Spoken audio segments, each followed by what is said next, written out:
آپ کی فرمائش پر کتاب روح مجرد کے تیسرے باب تفصیلی خلاصہ پیش ہے، جو اس عارف باللہ کی زندگی کے خاندانی، علمی اور تربیتی پہلوؤں پر مشتمل ہے۔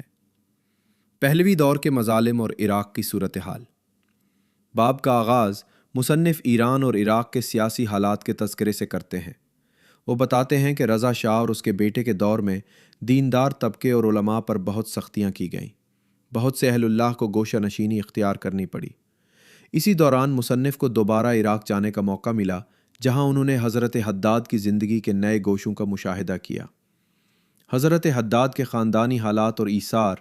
اس باب میں حضرت حداد رحمۃ اللہ علیہ کے گھریلو حالات کا ذکر ہے، جو انتہائی سادہ اور فقر سے بھرپور تھے۔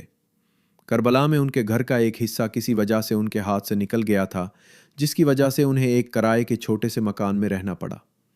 مصنف بتاتے ہیں کہ حضرت حداد کی زوجہ ام مہدی ایک بہت صابر اور نیک خاتون تھی، جنہوں نے شدید غربت میں بھی حضرت حداد رحمۃ اللہ علیہ کا ساتھ دیا۔ پوتے کی وفات اور مقام رضا۔ اس سفر کے دوران حضرت حداد رحمۃ اللہ علیہ کے پوتے سید محمد کا انتقال ہو گیا، جو شکل و شباہت میں حضرت قاضی رحمۃ اللہ علیہ سے بہت مشابہت رکھتے تھے۔ اس صدمے پر حضرت حداد نے رتی بھر بھی جزائے فضا و ویلا نہیں کیا، بلکہ وہ مکمل طور پر اللہ کی رضا میں تسلیم نظر آئے۔ انہوں نے فرمایا کہ اللہ کی دی ہوئی امانت تھی جو اس نے واپس لے لی۔ حضرت حداد رحمۃ اللہ علیہ کا حسب و نسب۔ مصنف نے یہاں حضرت حداد رحمۃ اللہ علیہ کے اجداد کا ذکر کیا ہے۔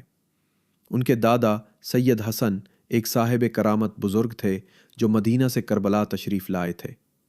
حضرت حداد کی ولادت کربلا میں ہوئی اور انہوں نے اپنی زندگی کا بیشتر حصہ اسی مقدس شہر میں گزارا۔ وہ پیشے کے لحاظ سے نال بند آہنگر تھے، اسی لیے انہیں حداد لوہار کہا جاتا تھا۔ آغا سید حسن مسقطی رحمۃ اللہ علیہ کا تذکرہ۔ حضرت حداد رحمۃ اللہ علیہ اپنے ایک استاد بھائی سید حسن مسقطی رحمۃ اللہ علیہ کا ذکر بہت احترام سے کرتے تھے۔ سید حسن مسقطی رحمۃ اللہ علیہ حضرت قاضی رحمۃ اللہ علیہ کے وہ شاگرد تھے جنہیں ان کے بلند عرفانی مقام اور دروس کی وجہ سے نجف سے نکال دیا گیا تھا۔ حضرت حداد رحمۃ اللہ علیہ فرماتے تھے کہ سید حسن مسقطی رحمۃ اللہ علیہ توحید کے سمندر میں غرق تھے اور ان کا زہد و تقوی بے مثال تھا۔ وہ مسقط چلے گئے اور وہیں ان کا انتقال ہوا۔ استاد کامل اور وسیع کی اہمیت۔ اس باب کا ایک اہم علمی حصہ اس بحث پر مبنی ہے کہ ایک عارف اپنے بعد اپنا وسیع یا جانشین کیوں مقرر کرتا ہے۔ حضرت قاضی رحمۃ اللہ علیہ نے اپنے بعد آیت اللہ حاج شیخ عباس کوچانی کو اپنا وسیع مقرر کیا تھا۔ حضرت حداد رحمۃ اللہ علیہ فرماتے تھے کہ ظاہری وسیع وہ ہوتا ہے جو شرعی مسائل اور علمی گتھیوں کو حل کرے، جبکہ باطنی وسیع وہ ہوتا ہے جس کے پاس استاد کے معنوی انوار منتقل ہوتے ہیں۔ اخلاق اور عرفان کی ضرورت پر زور۔ مصنف حوزہ علمیہ کی اس روش پر تنقید کرتے ہیں جہاں صرف خشک فیق اور اصول پر توجہ دی جاتی ہے اور باطنی اصلاح، اخلاق و عرفان کو نظر انداز کیا جاتا ہے۔ حضرت حداد رحمۃ اللہ علیہ فرماتے تھے کہ علم لدنی، خدا کی طرف سے ملنے والا علم، صرف اسی کو ملتا ہے جو اپنے نفس کو پاک کر لے۔